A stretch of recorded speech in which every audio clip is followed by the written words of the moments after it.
के बाद नया सवेरा में आपका एक बार फिर से स्वागत है। आइए अपने सफर को बढ़ाते हैं आगे। आपको बता दें कि बिहार में महागठबंधन के बीच सीटों के बंटवारे को लेकर भारी खींचतान है। कांग्रेस 70 सीटों की मांग कर रही है, जिसमें 2020 में जीती हुई और कम अंतर से हारी हुई सीटें शामिल है। तो वहीं आरजेडी की बात की जाए तो 125 से ज्यादा सीटों का दावा कर रही है आरजेडी। लेफ्ट और अन्य सहयोगी दलों की बढ़ती मांग ने भी इनके समीकरण को और भी जटिल बना दिया है। बिल्कुल, और इसी को लेकर आइए आपको दिखाते हैं महागठबंधन में सीट बंटवारे के उलझे समीकरणों पर यह बेहद ही खास रिपोर्ट। तेजस्वी यादव की बिहार अधिकार यात्रा को कांग्रेस की यात्रा के जवाब के रूप में देखा जा रहा है। आरजेडी के इन राजनीतिक पैंतरों से बिहार में महागठबंधन के बीच सीट शेयरिंग का पूरा समीकरण और भी उलझ गया है। एक हमारा साझा इंडिया गठबंधन का प्रोग्राम हुआ, बचे हुए क्षेत्रों में तेजस्वी यादव दोबारा चले गए, क्योंकि कभी चुनाव आयोग घोषणा कर देगा, कब आदर्श आचार संहिता लगा देगा, कोई ठिकाना नहीं। सबकी अलग अलग प्रोग्राम है। राहुल गांधी का भी है, राष्ट्रीय नेता हैं, देश भर में सब जगह उनको जाना पड़ता है।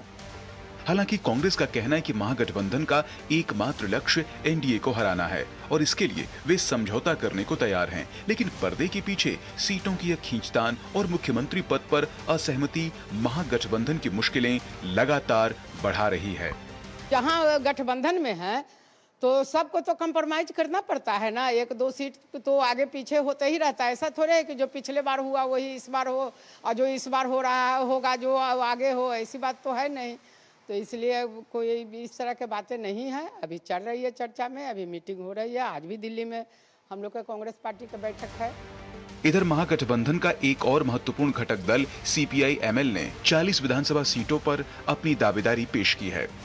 हम लोग जो है 40 सीट पर चुनाव की तैयारी कर रहे हैं और 40 सीटों का लिस्ट हम लोगों राष्ट्रीय जनता दल को, कांग्रेस पार्टी को भी हम लोग दे चुके हैं। अब 40 में देखा जाए कि 40 का मतलब रिजिड नहीं है, 40 सीट की तैयारी के हम दिए हैं और उसमें से कम 30 से 35 तक मिलना ही चाहिए। बीते विधानसभा चुनाव में कांग्रेस ने 70 सीटों पर अपने उम्मीदवार दिए थे। 5 साल बाद अब महागठबंधन की तस्वीर बदली हुई है। मुकेश सहनी की पार्टी वीआईपी के अलावा पशुपति पारस की RLJP और हेमंत सोरेन की JMM को भी महागठबंधन में सीटें देनी है। इस वजह से आरजेडी के साथ साथ कांग्रेस को भी अपनी सीटें कम करनी पड़ सकती हैं। महागठबंधन में राजद 140 सीट चाहता है, कांग्रेस को 70 सीटें चाहिए। वीआईपी 60 सीट मांग रहा है, माले 40, CPI 24, CPM 11 सीट मांग रही है। आरजेडी पर सभी दल दबाव डाल रहे हैं और तेजस्वी के नेतृत्व पर भी सहमति नहीं है।